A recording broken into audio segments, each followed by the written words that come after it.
If you're looking to make a change to get improved performance, improve your sleep, and help you with your weight loss journey, try Optimum Day and Night. Make a change as soon as you can. And that's exactly why I'm so excited to tell you that Optimum Day and Night has had a major upgrade. And these have been a real game changer in my health journey. Optimum Day helps your metabolism burn throughout the day, and Optimum Night helps you get a really good sleep throughout the night. And here's some real life proof on screen right now. Both Robbie and Michael Owen teamed up with Oxford Natural for their wellness journey, and you can see the results for yourself. And remember, the supplements don't replace a healthy lifestyle, they support it. So if you're looking to make a change, click that link in the description below or scan the QR code on screen and get 70% off your first order today. What is going on, people? We are Tottenham TV, and the Bombers are dropping with the season so close to getting underway.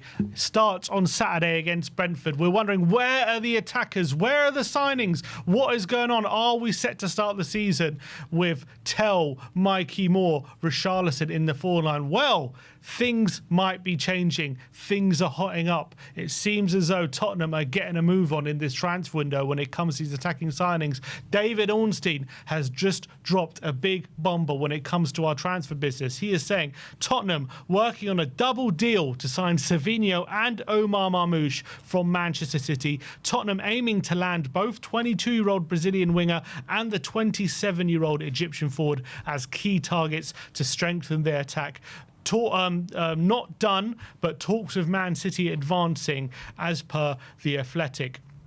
Obviously, it's important to note that Man City are looking to make big moves of their own. A 100 million move for Omar Bouadi from the French league is apparently in the offing. They also are looking to spend 120 million on Enzo Fernandez from Chelsea. So they could maybe do with a few pounds in the coffers to fund those deals.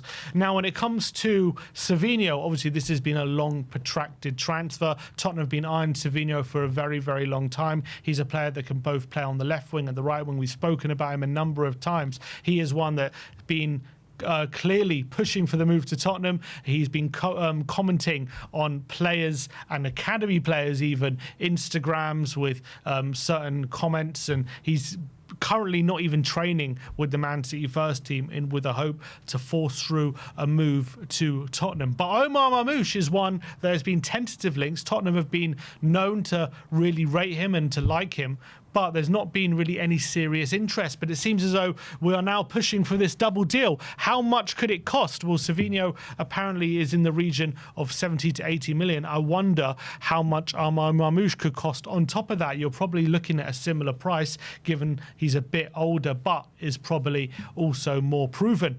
We need options in the forward line. I think signing Savinho and Omar Marmoush would be absolutely fantastic business. These are players that really up the quality in the forward line.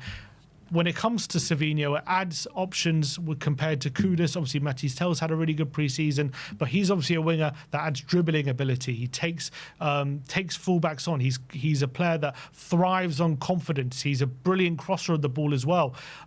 He's a real threat in transition. He's absolutely rapid. He's a player that's going to cause chaos on the wings, especially if you match him up with Mohamed Kudus on either wing. But Omar Marmoush is that number 9 striker that I think we have been missing. He's not only a brilliant finisher, he's really good in front of goal. He adds unbelievable technical ability. He can shoot from range as well. But he's also someone who links with the other forwards. He's a creator. He's someone who can kind of play in that 9.5 position, which is a kind of profile it seems that Tottenham are really interested this summer. Obviously, Junior Krupi has been a player that we've been eyeing up. Georges Mikotadze is a player that Tottenham have been registered they're interested in. But now it seems Omar Marmoush is the one maybe we're really settling on. Now, a double deal is going to be very hard to do, because Man City are lacking forward options themselves. Doku has currently picked up an injury. Semenyo is currently their only fit first-team winger alongside Savinho. Not only that, they don't have an alternative striker to Erling Haaland. So losing 2 key forwards for Manchester City in very quick succession is a tall order, but they would probably be looking at 150 million coming their way. And could they reinvest that? They obviously need to sign central midfielders. I'm sure Man City are not short of money. I don't know what kind of forward players they'll be looking at. There's been links to Pedro Neto. I don't know what kind of striker they might be looking at as alternative to Omar Marmoush. But 150 million could be too much to turn down for Man City. When it comes to what David Ornstein is reporting, I'm just reading the article at the moment. He says that The Athletic reported on Tuesday that Spurs were progressing in a deal for Savinho, while Marmoush has also been among those considered likely to leave City this summer. Savinho, the 22-year-old, was not part of Enzo Maresca's 21-man squad against Arsenal in the Community Shield. Marmoush came on as a second-half sub. The potential deal for Savinho and Marmoush would add to an already busy sum for Tottenham, who have spent a combined 230 million on Tonali, Fernandes and Ian Paul van Hecke. Tottenham pursued a move for Savinho last summer, with The Athletic reporting in August that in 2025 they had discussed a package in the region of £43 million with City. City did not want to sell the Brazilian, who then signed a new deal in until October 2031 after the window closed. Savinho, however, continues to play a bit part role. City starting just seven Premier League games last season under Pep Guardiola. When it comes to Marmoush, he only started 8 times in the Premier League last term, finishing with the campaign with 8 goals in 36 appearances. The forward then played 5 times for Egypt in the World Cup as they reached the last 16. He joined City from Frankfurt in January 2025 after scoring 37 times in 67 appearances. And that is a lot of what we're going to be basing our excitement over Omar Marmoush. He had a brilliant time at Frankfurt. He was playing alongside Ekitike at times, and he was an unbelievable forward for them. He was getting goal contributions left, right and centre. The quality was there for all to see.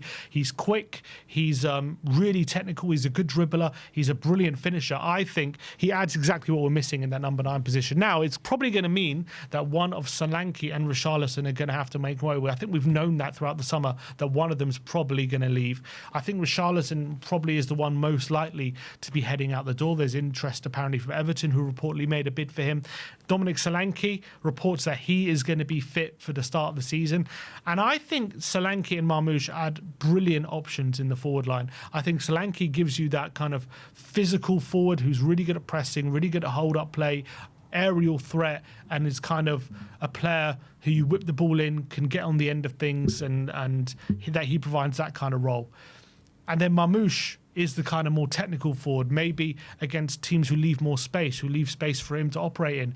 I think he could be really effective in those kind of games. And I think if we add Savinho and maybe even a Gakpo, I can imagine Marmoush even playing with a Solanke in some games, Marmoush up front with maybe a Maddison or a Gallagher behind him. I think the prospects are mouth-watering. But the deal's not done yet. We don't know what kind of figures we're talking about when it comes to Marmoush and Savinho. I'm just trying to see any more news coming out about it as we speak. Nothing at the moment. The latest is Tottenham working on a double deal for Savinho and Omar Marmoush, and the deal is advancing.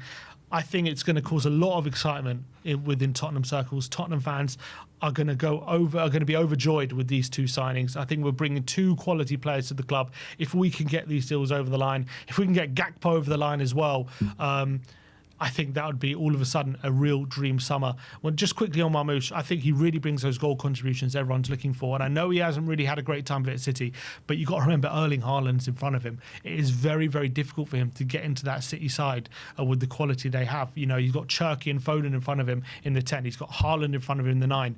I can understand that he's getting disgruntled, but if Tottenham are willing to put their money where their mouth is, they're willing to put the money on the table, we've got an exciting project happening at Tottenham. Maybe we could convince him and Savinho that Tottenham is their future. And there's also been a little bit more information now coming from Fabrizio Romano, who's now just posted on X saying, always said since the end of June, 2 wingers, either Savinho or Neto, plus Gakpo, 1 central striker, Marmoush or Jackson, the main options as of now. So he's obviously backing up that the interest in Savinho or Marmoush, but Ornstein is saying we are going for them. But interesting, he now says Marmoush or Jackson being the main options. Obviously, we spoke earlier, it seemed as though I can't remember who's reporting that Jackson isn't the right profile for Tottenham and we're looking for more of a Marmoush kind of striker. But he's saying Jackson or Marmoush are the main options. They're very different strikers, though, so I find that quite interesting that those two are the two being considered.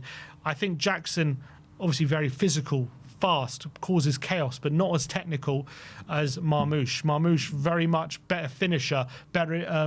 He's also more technical in front of goal, better long-range shooter, and also does the link-up play. But Jackson does the link-up play also quite well, and he's probably more physical than a Marmoush. So I think quite interesting that those seem to be the two options, but really encouraging that Tottenham want 3. Romano says he expects 3 before the end of the window. One, either Savinho or Neto plus Gakpo. So Gakpo seems to be a non-negotiable. And then the striker Marmoush or Jackson. So that is the update from Romano. Let me know in the comment section below, what are your thoughts on this potential double deal? Is it something you'd move forward with? Are you excited about it? Or should we be moving elsewhere? Should we be setting our targets on other players? Let me know in the comment section below. Like, subscribe and comment. And as always, come on you Spurs.